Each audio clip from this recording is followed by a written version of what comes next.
Hi friends, இப்போ வெங்காயம் தக்காளி தொக்கு செய்யலாம் friends. கடாய் வச்சு எண்ணெய் ஊற்றி கடுகு போட்டுக்கோங்க friends. கடுகு நல்லா பொரியட்டும்.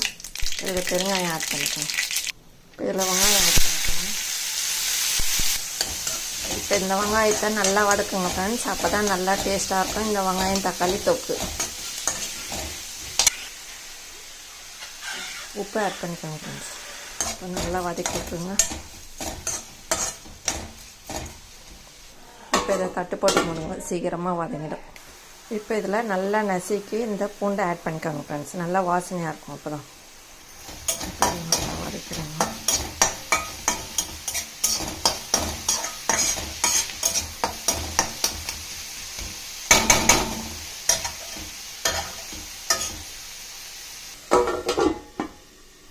இப்போ இதில் கருவேப்பிலை ஆட் பண்ணிக்கோங்க, பெருங்காயம் ஆட் பண்ணிக்கோங்க ஃப்ரெண்ட்ஸ்.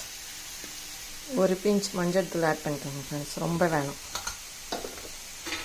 இதை நல்லா வதக்கிட்டு மூடிடுங்க.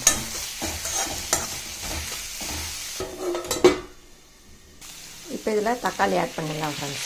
தக்காளி நல்லா வதங்கி நல்லா ஸ்மாஷ் ஆகணும். அப்போ தான் இது டேஸ்ட்டாக இருக்கும் ஃப்ரெண்ட்ஸ். இந்த வெங்காயம் தக்காளி தொக்கு நல்லா ஸ்மாஷ் ஆகட்டும்.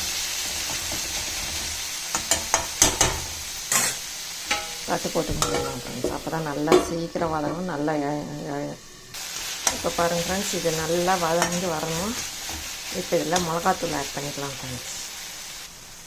இப்போ மிளகாத்தூள் ஆட் பண்ணிக்கோங்க ஃப்ரெண்ட்ஸ். இப்போ இதை நல்லா வதக்கிடுங்க ஃப்ரெண்ட்ஸ். இந்த மிளகாத்தூள் வதங்கிச்சு தண்ணி ஊற்றலாம் ஃப்ரெண்ட்ஸ். சும்மா மிளகாத்தூள் போட்டு ஒரு வதக்கிட்டு இந்த அரிசி கழுவுனா தண்ணியே ஆட் பண்ணி ஃப்ரெண்ட்ஸ். அப்போ தான் செம்ம டேஸ்ட்டாக இருக்கும், ஹெல்த்தும் கூட ஃப்ரெண்ட்ஸ்.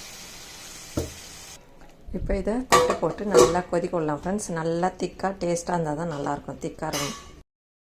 இப்போ பாருங்கள் ஃப்ரெண்ட்ஸ், இது நல்லா எண்ணெய் பிரிஞ்சு மேலே மிதக்குது பாருங்கள் ஃப்ரெண்ட்ஸ். இந்த வெங்காயம் தக்காளி தொக்கு நல்லா டேஸ்ட்டாக இருக்கும் ஃப்ரெண்ட்ஸ். இந்த மாதிரி செஞ்சிங்கன்னா இப்போ வெங்காயம் தக்காளி தொக்கு ரெடி ஆயிடுச்சு. இப்போ இந்த வெங்காயம் தக்காளி தொக்கு சப்பாத்திக்கு, இட்லிக்கு, தோசைக்கு செம்ம டேஸ்ட்டாக இருக்கும் ஃப்ரெண்ட்ஸ்.